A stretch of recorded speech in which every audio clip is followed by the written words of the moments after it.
And now back to part 2 of the Amazing Spider-Man review.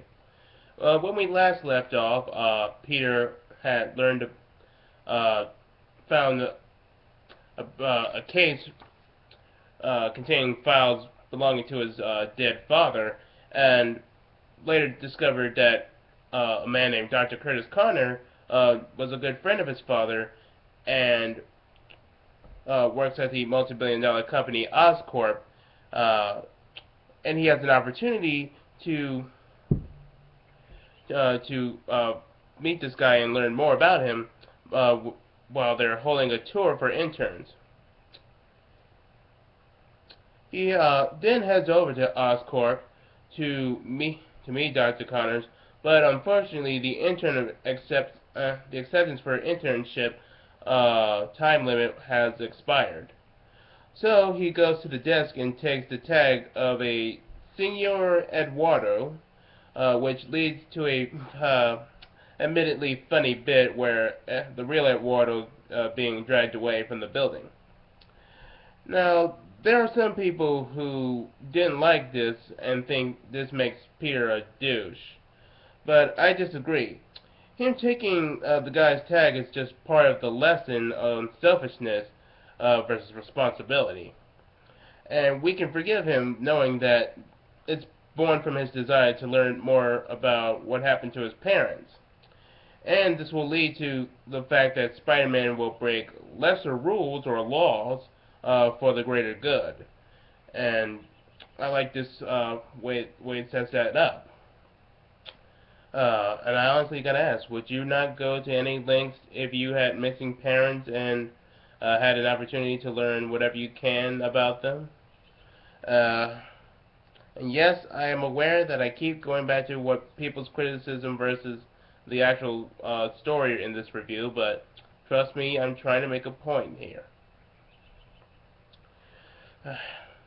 So, as Peter joins his fellow interns and in the tour and is spotted by his classmate Gwen Stacy, who happens to work at Oscorp. Suddenly, the group is met by Dr. Connors, who explains how he is studying on reptiles and their ability to regenerate, which interests him specifically due to the losing of his arm during the war.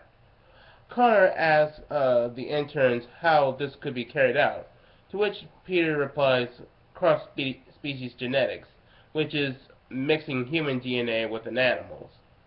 This impresses Dr. Connors, and he continues the tour. Gwen goes over to Pete and tells him she notices him and says he can stay as so long as he doesn't wander off and get into any trouble. However, he bumps into Dr. Rajit Ratha and sees he has a file that looks similar to his father's, suspecting he might know something about his parents. Believing this, he decides to follow Ratha, which leads him to going to a room full of spiders that have been genetically altered. He ends up being bitten on the neck by one of them and leaves the room. He, however, leaving the room, gets caught by Gwen and tells him to leave. Peter takes the subway home but feels unwell and falls asleep. When some guy tries to screw with Peter by placing a mirror on his head, Peter abruptly responds by sticking to the roof on the train. Yeah, now, while I do like what happens in this movie so far as we're going through the review, I will admit that this does bring up a bit of a problem. These people just witnessed this kid demonstrate some of the powers of Spider-Man, and while he's not Spider-Man right now, they should remember this and suspect, hey, that kid on the subway, I think he's that Spider-Man kid, because he sticks to surfaces just like that one kid did that time on the subway. Now, I have no idea why that's not addressed, but I don't think it's all that big an issue that it's going to destroy the story. So we'll just move along.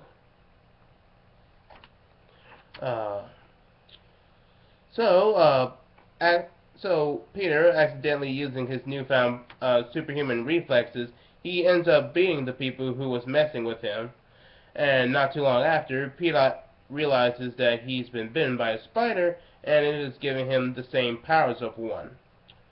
After studying his father's research, Peter visits Dr. Connors and tells him he and his father's, he is his father's son.